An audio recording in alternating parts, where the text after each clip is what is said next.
Olá, camaradas! Meu nome é Ana Guedes e no vídeo de hoje vamos tratar das lutas de classes no Brasil. Desde já, não se esqueça de se inscrever no canal e ativar notificações. E agora, você pode receber nosso conteúdo também pelo WhatsApp. É só clicar no link que vai estar na descrição do vídeo.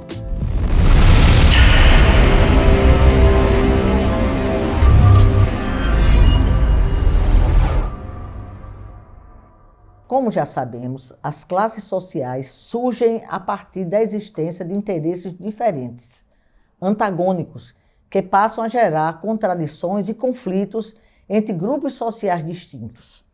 As classes sociais não são a invenção dos comunistas, existem objetivamente, e isso é resultante do desenvolvimento das forças produtivas na sociedade, o que leva ao surgimento do excedente.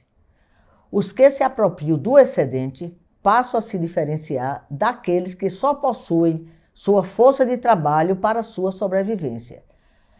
Se estabelecem aí grupos sociais com interesses diferenciados, levando a contradições que geram as lutas de classes. A partir daí, pode-se afirmar que foi dada a largada para o surgimento das classes, trazendo como consequência a exploração do homem pelo homem. Marx afirmava, com muita propriedade, que a luta de classes é o motor da história. E Lenin, dirigente da Revolução Bolchevique na Rússia, em 1917, já dizia: as classes são grupos de pessoas, um dos quais pode apropriar-se do trabalho do outro, graças ao fato de ocupar um lugar diferente num regime determinado da economia social. No Brasil, do ponto de vista geral, não foi diferente. Quando os portugueses chegaram, já encontraram povos originários. A população indígena aqui encontrada vivia num estágio de desenvolvimento da sociedade que desconhecia as classes e, consequentemente, a luta de classes. Era o que se costuma chamar de comunismo primitivo.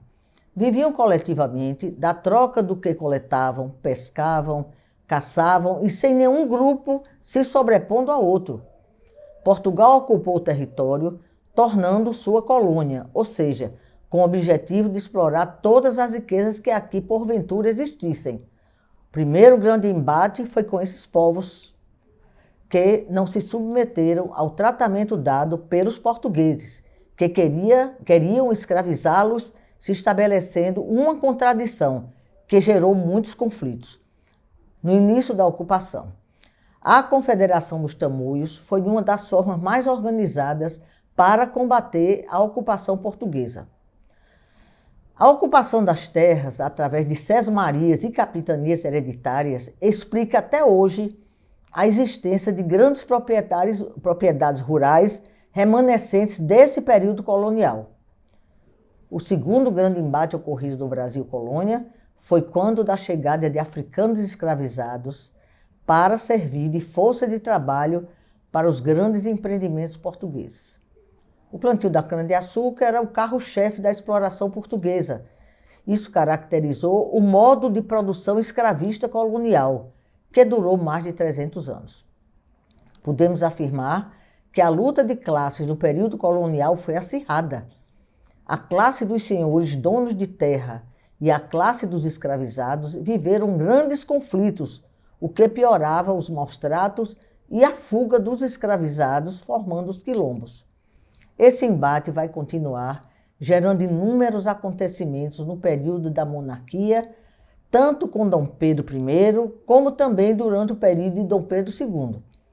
Essa foi a luta mais longa da nossa história, sendo que a principal contradição de classes era entre senhores e escravos. Ao mesmo tempo desses grandes conflitos entre a classe dos senhores e escravos, setores da população brasileira já constituídos passaram a se organizar pela independência do Brasil e de Portugal, com destaque para a Inconfidência Mineira em 1789, a Conjuração Baiana em 1799 e a Revolução Pernambucana em 1817. Foram derrotados, mas sem dúvida esses movimentos se somaram ao processo da independência, o que veio a ocorrer em 7 de setembro de 1822, concluído em 2 de julho de 1823, aqui na Bahia. Com a independência, a monarquia não foi muito diferente. Ainda permanecia o modo de produção oriundo da colônia e poucos direitos assegurados. A luta pela abolição do escravismo no Brasil foi tomando corpo, mas somente no século XIX é que passou a ocorrer um grande movimento abolicionista que congregou, além de escravizados, operários, classe médias e setores dissidentes das oligarquias.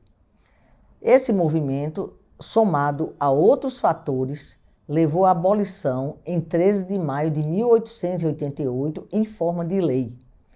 Mesmo com a abolição da escravidão, fato importante que extinguiu o modo de produção escravista, sequelas desse longo período persistem até hoje, pois não foi encontrado posteriormente um ambiente favorável à absorção dessa força de trabalho livre. Mesmo assim, foi aberto caminho para o crescimento do trabalho livre e assalariado, passando a consolidar o modo de produção capitalista, surgindo duas novas classes, a burguesia e o proletariado. Nos movimentos pela independência já estava sendo gestado também a luta contra a monarquia que vizinhava. Já ganhava corpo a luta pela proclamação da República no Brasil. Existia uma enorme insatisfação contra a monarquia. Grande concentração de poder, ausência de direitos já reivindicados pela população brasileira, enfim, setores das classes médias se aliaram a dissidentes das oligarquias e proclamaram a República, o que ocorreu através de uma rebelião militar. Entretanto, as classes dominantes de produtores e comerciantes de café, grandes comerciantes e ainda incipientes industriais ocuparam logo o espaço da República, assegurando permanência desses setores no poder. Com a existência de classes sociais antagônicas na sociedade brasileira, a luta de classes sempre foi muito acirrada. Proletariado, campesinato e setores da classe média sempre se organizaram e combateram os privilégios das classes dominantes e lutando sempre por direitos, muito restritos naquele período para a população. As greves operárias em São Paulo, no início do século XX, o movimento tenentista contra as oligarquias em 1922 e a Revolução de 30 são exemplos significativos de grandes embates de luta de classe no Brasil. Em 1922, é fundado o Partido Comunista do Brasil. Ele surge na esteira do movimento operário e passa a congregar operários, trabalhadores em geral e setores progressistas da classe média. A Revolução de 30, como é conhecida, é fruto de divergências entre as próprias oligarquias. Getúlio Vargas e seus apoiadores não concordavam com a política do café com leite, instituída pelas classes dominantes paulistas e mineiras. Havia também muita insatisfação popular. Esse quadro assegurou que Getúlio Vargas assumisse a presidência da República.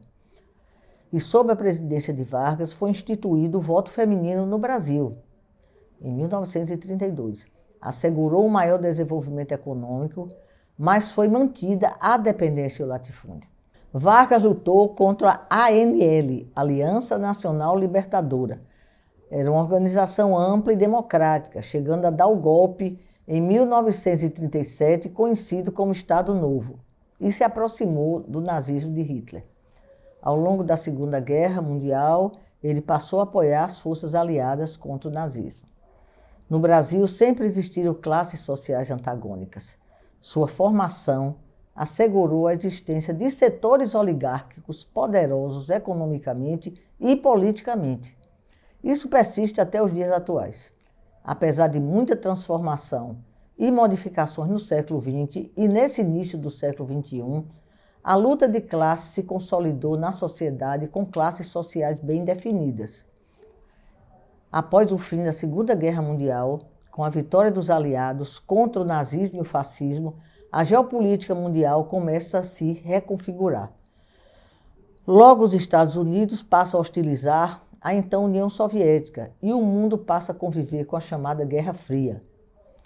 O Brasil entra num período mais democrático. O Partido Comunista do Brasil foi legalizado e elegeu parlamentares, mas em 1947 foi colocado na ilegalidade no governo Dutra. Mesmo assim, avanços democráticos foram conquistados durante a década seguinte. Com Getúlio Vargas na presidência, eleito pelo voto popular, algumas medidas do seu governo passaram a não agradar setores mais reacionários das classes dominantes, o que culminou com seu suicídio em 1954. Nessa década, o movimento sindical foi crescendo e outras organizações sociais ocupando espaço. Em 1964, e diante desse quadro, com o país tendo João Goulart como presidente da República, que defendia as reformas de base, ocorreu o golpe civil-militar com apoio e conivência dos Estados Unidos. Ocorrido em 31 de março de 1964, durou 21 anos. Nesse período, houve grande acirramento da luta de classes no Brasil. A ditadura militar se estabeleceu, perseguindo, matando, torturando, exilando, fazendo desaparecer pessoas e muitos outros tipos de perseguição política a setores democráticos. Foram os anos de chumbo. Com o AI-5 no final de 1968, a resistência que aconteceu de diversas formas foi sendo aniquilada, como a guerrilha do Araguaia, confrontos urbanos e outros. Além dos conflitos de classe já existentes entre a burguesia e o proletariado brasileiro, através de suas diversas frações de classe, a ditadura militar estabeleceu um regime de terror. A partir de meados da década de 70, é que a resistência conseguiu começar a se mobilizar em pequenas ações. E foi a luta por anistia que conseguiu crescer e enfrentar o regime ditatorial, ao lado da luta pelas diretas, e muitas outras formas de mobilização. Aos poucos, de um crescente, essas lutas passaram a congregar inúmeros setores democráticos que se engajaram na luta pelo restabelecimento do Estado de Direito. Em 1985, tivemos o primeiro presidente civil dos últimos 21 anos. Era o momento da reconstrução democrática que avançou com a Constituição de 1988. Com a mobilização contra a ditadura, setores populares e de trabalhadores buscaram ocupar espaço político cada vez mais, na tentativa de fazer avançar mais e mais conquistas democráticas. Entretanto, mesmo com o fim da ditadura militar como tal, as classes antagônicas das sociedades brasileiras continuaram dando continuidade a seus projetos. As ideias neoliberais passaram a ocupar espaço, defendendo privatizações, a redução dos direitos sociais e outros. Era a cartilha da burguesia que conseguiu eleger Collor e Fernando Henrique. Na quarta tentativa de eleger um presidente da Frente Brasil Popular, o povo conseguiu levar ao Palácio do Planalto Luiz Inácio Lula da Silva, identificado com as causas populares da nossa nação. Ex-operário metalúrgico e temperado na luta sindical e parlamentar, Lula assumiu o governo num cenário de forte embate e de luta de classes. A presença desde os primórdios de grandes latifúndios e de um empresariado já consolidado no capitalismo do Brasil, nos seus 2 primeiros governos teve que enfrentar muitas resistências para fazer valer um projeto democrático de interesse principalmente dos mais vulneráveis, que não eram poucos.